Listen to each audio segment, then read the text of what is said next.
Welcome back. This is Fiona Mbowa here at Church of Uganda Family TV with Ring Diaries, where we talk about anything and everything to do with marriage. If you have any topic by that you want to talk about, or someone you want to hear their story of marriage, just send us a message on any of our social media platforms and we'll be able to discuss these things. Before we went for the break, I was here with Abby and Cindy, and they're telling us why we get married. What is the purpose of marriage? And it's amazing the reasons we are giving for getting married. To leave home, actually leaving home. And it's even worse when you ask people actually why they get married. You'll be amazed. But now to continue with this conversation, are there people who are not supposed to get married? Because you said it is God's divine plan that we get married. Yeah. Do you think there are people who are not meant to be part of that divine plan? Yeah, it's God's divine plan that we get married. It's not good that man should be alone. It's not good that woman should be alone, because she was brought to man to be a helper, a helpmate. But we have found, and also just to recap a bit, God's purpose also for our marriage, for marrying, for people getting married, was to produce a godly heritage. Because it is only in marriage that you can produce children who will fear God the way He is supposed to be feared. It is only marriage which will mold the relationship between the church and Christ, between God and human. It is marriage. So it is marriage which will bring the children to that place that they begin to know that this is how life is. But are there people? Yes. Who are not supposed to partake of that? Yes, there are people who, unfortunately, I call it unfortunately, some by design, some by intention, decide that they will not get married. Others by obligation decide that they will not get married. What do you mean by obligation? If you take on a trade, if you take on a calling, for example, if you become a grandfather, you are obliged not to get married. You're supposed to sign the celibacy. If you become a sister, you basically are supposed to. But you also have an out. And? An out when you can actually get out. Hey, But beyond that, I don't know what Cindy thinks. Beyond the sisters and the brothers and the fathers, are there people who, for them, should not partake of this institution of marriage? I think that's why I was saying that is diverting from what God had in the beginning. Like when people started doing their things and thinking what they want to think, sometimes we diverted from the whole bit. But when we were talking about the Christian focus of the whole bit, in the beginning, when he said that he knew that you need someone. So maybe like Paul talked about like being called for celibacy. Paul was called, and that some people have been called by God and were like they should stay single. Paul was like, unless you're like me. But it's like it's better to marry than to burn with passion. So because of after sinning and everything, Paul was like, it's better, let's do what? Everyone should get married. Because it's like maybe if you've been called and you really go, because there are things of like I've been called to stay single but you're not single. You are not married, You're but not you are practicing marriage activities. So in the whole bit of to break that pretense, that's why it's like why shouldn't everyone should get married? Because it was like it's not a sin to get married. So why should you pretend not to be married and you're married? So there's a bit of pretending not to be married, but when you're married. Yes. And also those people who are called not to get married, those who swear and they're like, I'm going to leave it. But then they still hear of rumors of people still doing what? Practicing the marriage bit that they have so not to be. Yes. So but in the whole creation of the whole bit, God had it planned that man should do what?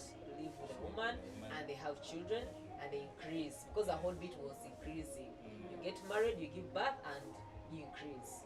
So the creation can continue. So that was the whole focus, the whole plan. But there are some people who have been called, and if you know that it's God, like the real calling, God has told you that serve me when you're single, continue be like, this is what I want you to be. Some people can leave it and they appreciate it, and if God has given it to you, you do it wholeheartedly, and you're like, this was God's purpose for me. So there are some people who have had that calling, and they know that it's God who has said you can be single and serve me when you're like that. And you know, this thing that is called the fall of man. The fall of man had a very great impact on every area of our life. Everything in the world changed. It wasn't just a small thing. Because imagine all the plants that were there. The man was living in the garden, Eden, and everything was sorted according to God's plan. And then, all of a sudden, because of the fall, the man is expelled from the garden. So in the expulsion. And in the expulsion, so many things were distorted. So many things were tampered, or so many systems were tampered with, including the one of family and marriage. And because of that, some people have failed to get married. It's just like saying people are dying when they are young. People are supposed to be born so that they grow and then they die later when they are grown up. But somehow, because of the fall, Falling short of his people have died when they are babies, people are dying when they are just youth. After university, someone dies. And so even in marriage, some people have failed to get spouses and they are still praying. But God is gracious. He can, even at But you 60. see, Abe, there are those who actually who are looking and are failed. Then there are those who are not even looking. Or for me, I think I'm not even bothered. I don't think this thing is for me. True, true. Some people can do that because of what they have heard, what they have seen. Some people have grown up in those marriages, broken marriages. Yes. And sometimes when you grow up in a broken marriage, you feel like you hate the whole Institution. institution of marriage. You know that what you've grown up seeing is what you're going to meet. So some of the things we grew up seeing are affecting us in most of the things. That's true. You find like your mother and father, like the marriage was hell. So when this person is growing up, unless like God helps this person and you get to know God and your heart is changed, you can hate marriage the rest of your life because you've grown seeing that marriage is hell. Because there are some people who know that marriage is hell. Even if you try to tell them that there is something beautiful, they think that we even pretend. Yes. They know that marriage is hell because they grew up in that whole bit. Your grandmothers, your grandparents went through the same hell. Your parents went through the same hell.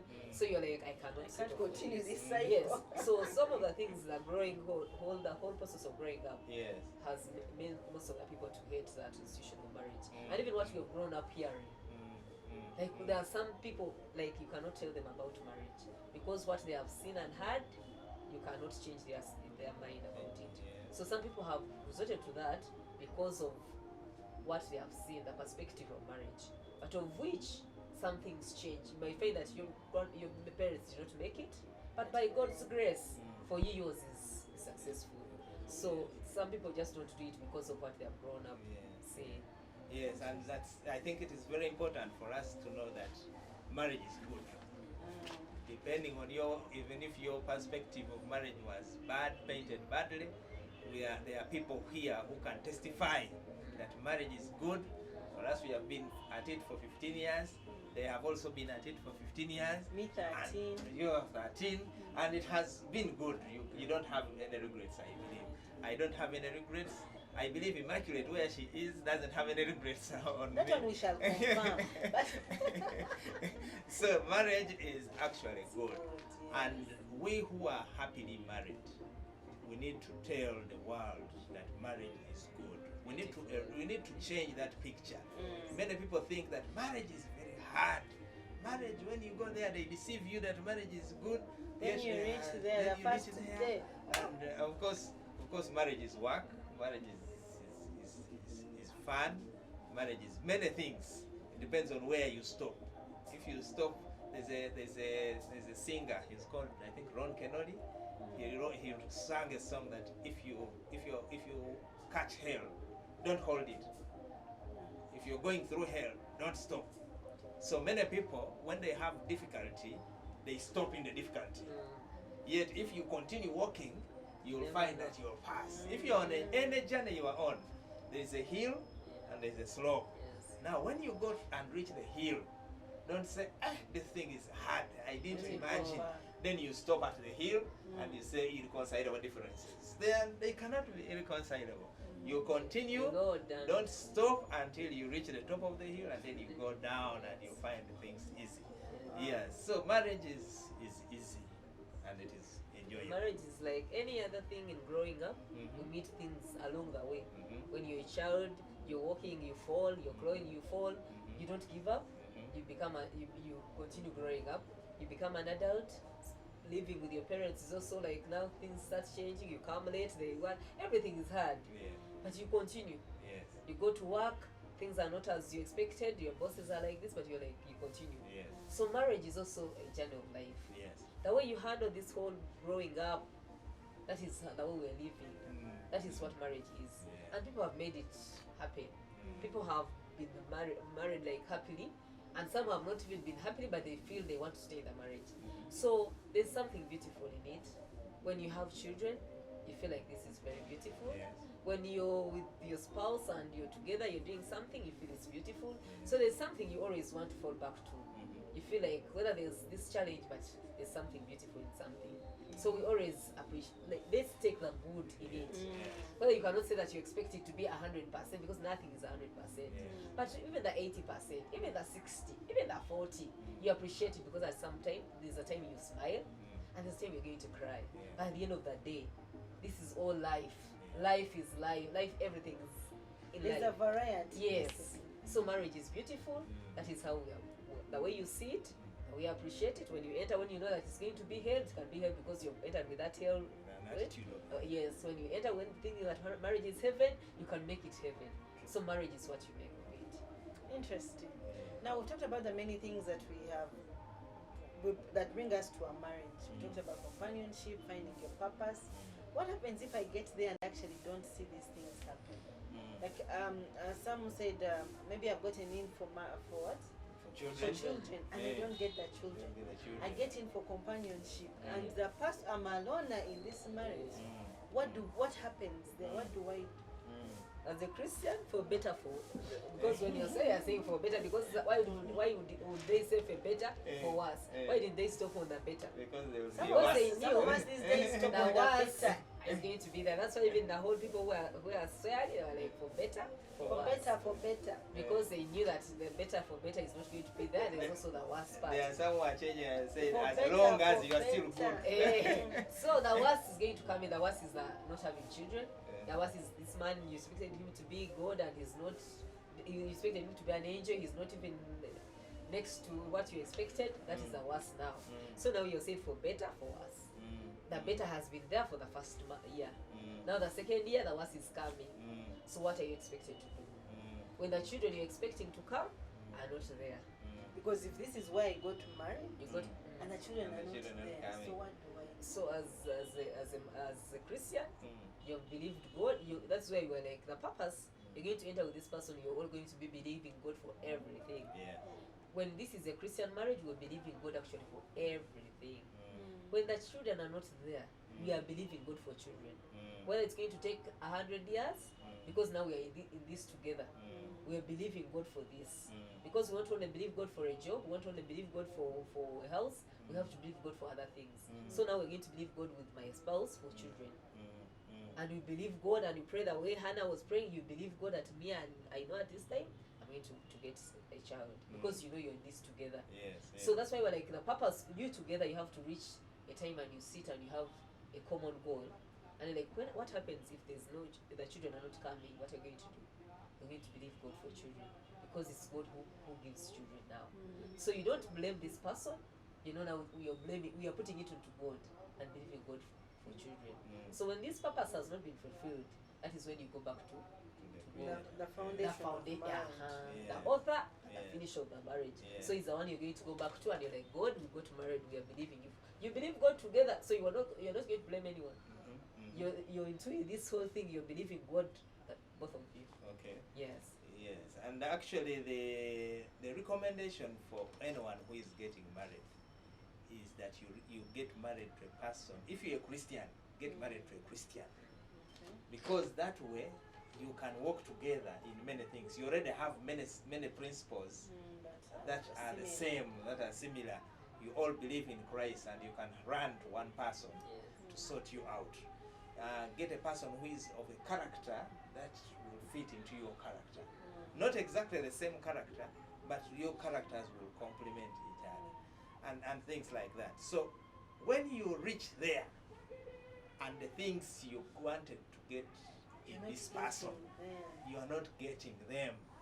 And not, especially if you are Christians, you know that these things will come because of God. Because you believe But in leave God. alone the belief in God. But I understand the belief in God. Yes. But beyond like children, Yeah, beyond children. I've come for companionship. Yes. But the man I'm married to does not talk at all. Yes. What do I do? Yes, that's where I'm coming. You've believed God. Number 2 is be patient. Huh? Marriage doesn't work instantly. Sometimes you are lucky and you hit in and you hit the ball running. But remember, you have lived, like me, I lived 30 years, 33, without anyone. Immaculate lived about 30 without anyone.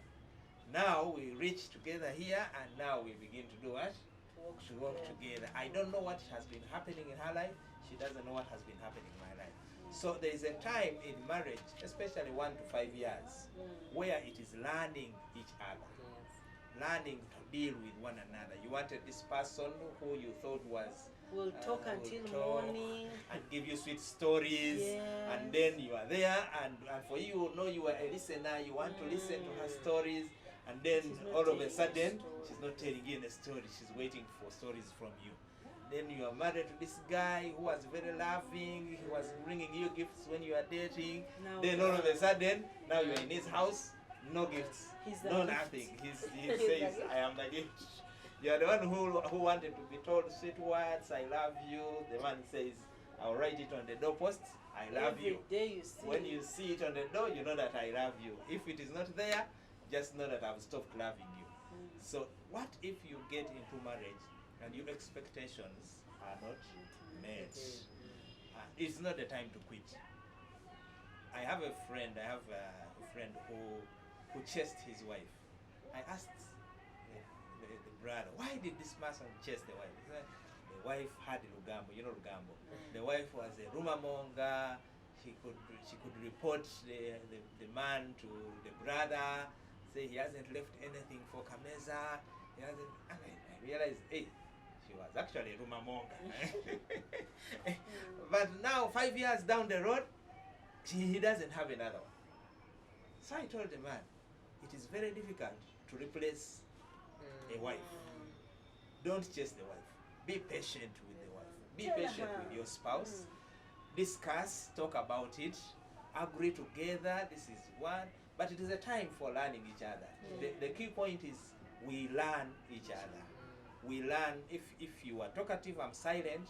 As we live together, we learn to fit into you. It is the principle of a round peg being put in a square box. You know, usually like bottles are supposed to fit into their spaces. A peg is supposed to just come and fit into its round. But now you have a man who is a square box, and you have a woman who is a round peg. For those to fit, you have to chop some of the edges of the square, and you also have to build some of the edges of some of And the that's things. a painful process. Yes, and that process is not easy. It is a painful process, but you have to go through it. Because later, now for us, the things that were disturbing us in our first 5 years, they no longer disturb us. Because we have learned, we have bent into one another. We know that now when this one has a weakness here, this is how I feel it. When I expected that this guy is going to be very rich, when we got married, he lost his job. Now he's broke. Do I run away? To look for another rich To man. look for another rich man? No, you don't look for another rich man. You eventually work it out together, like she said, work together, pray together, believe together. These things are for working out. These things are for making work. You know? Yeah. So you will not fail. You will not fail. It will always work. So what happens to people who are leaving home because of maybe it's too tight? Then you don't allow me to go to church, you don't allow me. So let me leave home officially, get married, then go to this husband. And you say the husband is even worse police than at home. Yes, actually that's what happens when you get into marriage for the wrong reasons. When you get into marriage for the wrong reasons or with the wrong person, you'll find yourself running away from something and going into the In worst. the fire. Running away from the frying pan into the fire. Why are they being strict on you at home? For example, is it because they care about you? Now, when you are going to get married, are you just going to get a freelancer, or you are going to get a A person? part-timer. Hey, you're going to get a part-timer. Who are you going to get? So, the wrong reasons will give you the wrong result. The wrong person will give you the wrong result. The wrong ideology will give you the wrong person. Okay, so I encourage you to think carefully when you are thinking about why you want to get married and who you are getting married to, because that is a process which is very elaborate. It's a process which is very it's life changing. If you make a mistake at the process of getting the person, then you're going to work through a lot extra hard to fit this round peg into the square box. So go with the right reasons. Go Let's with- have the right purpose, not Mm. because everyone is doing it, Mm. not because I'm tired of home, Mm. not because people have told me that I've delayed. Mm. So you go with the right purpose, because at the end of the day, it's you into the marriage. It's you going to suffer. Even if you come back and tell people what you're going through, it's you going through it. Mm. So let's not just be pushed to go into something we're not ready for.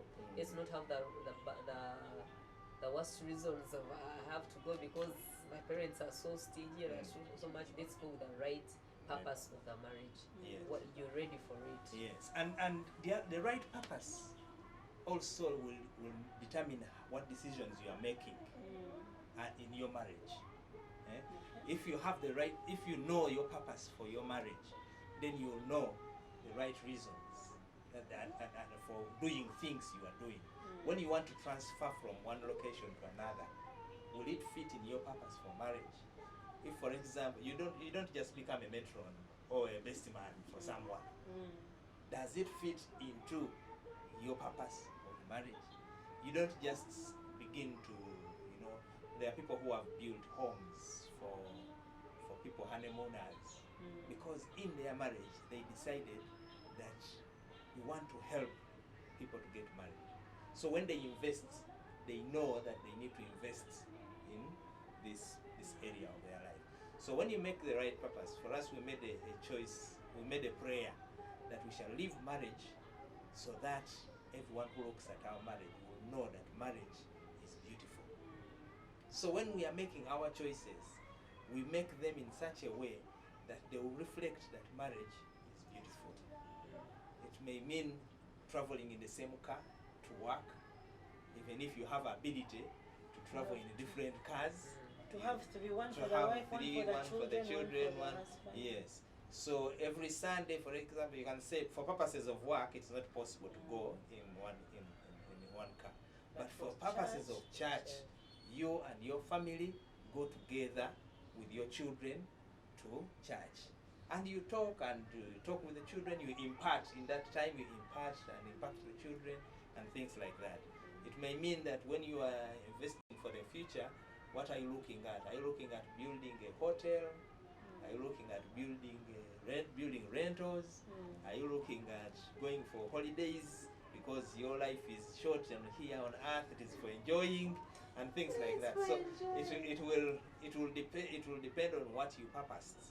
Now that you are together, on the reasons, the things that you do will depend on the purpose for you. They're informing the purpose. Yes.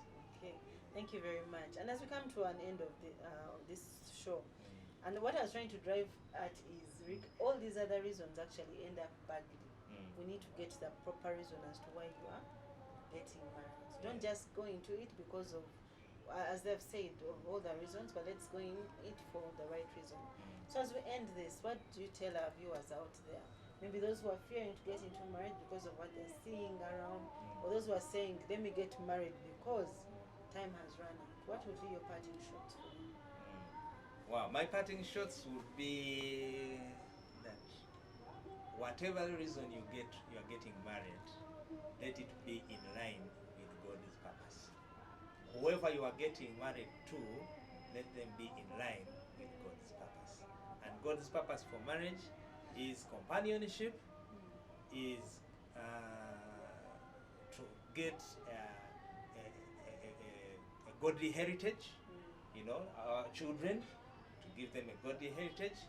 And number 3, complement one another, to fill in your weaknesses. Your strength are filling your spouse's weaknesses, and vice versa. So when you're getting into marriage, consider those 3 things, and there are more, but those 3 things are very important. Is the person going to be your companion? Are they going to be complementary to you? And are they going to further God's kingdom? Yeah. Thank you very much, Abbe. Cindy, your parting shots for our viewers. About marriage and the whole point of marriage, the perspectives we grew up with, the things we have grown up seeing. It's not a guarantee that if your parents failed, that you're also going to fail. So all I have to do is believe in God. We're just going to because marriage is about believing God. And when you believe God and trust God with your marriage, and He's the author, because He's the author and finisher of everything. So when you start with the journey with Him, every other time you're like, if you're starting the journey with God and you're like, the car is having a problem, like, God, we have started the journey together, you shake the tire and you're like, God, what is happening? He's telling you what is happening, you continue the journey. So the whole bit of marriage, let God be in the middle of it all. Not in the, you won't bring God after 5 years and you think you're going to, let Him begin this journey with you. And in everything you have, go to God and tell Him, God, this is happening, it's my marriage. Whether we're having counselors, where we're having people we're looking up to, let God be the first person you're telling that, God, my marriage is having this. Let us report it every day to Him and you're like, God, this is happening. Because He's the only one who designed marriage. Not our parents, they're also looking at God. So He's the only one we are looking at to have the best marriage ever. But marriage can be beautiful as long as God is in it. Whether you're having issues, but you're like, I'm going through this, but I know God is in it.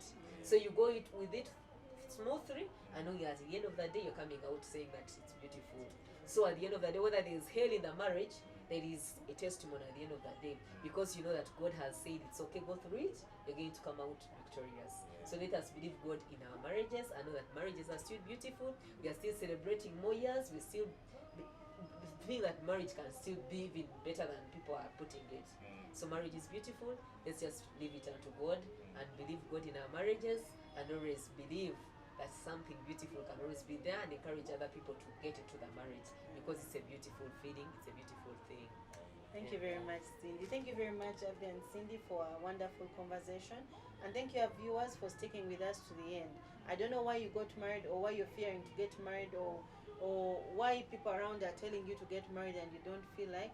But as we've had this conversation, may we get into marriage for the right reasons. And if we are in marriage already and we entered for the wrong reasons, it is still not too late to refresh and go back to the original plan that God had for us as marrieds. Otherwise, we pray you're enjoying your marriage. Go back to the basics, and you'll be amazed how your marriage will change for the better. Thank you very much for watching. I'm Fiona Mboa here at Church of Uganda Family TV with Bring Diaries.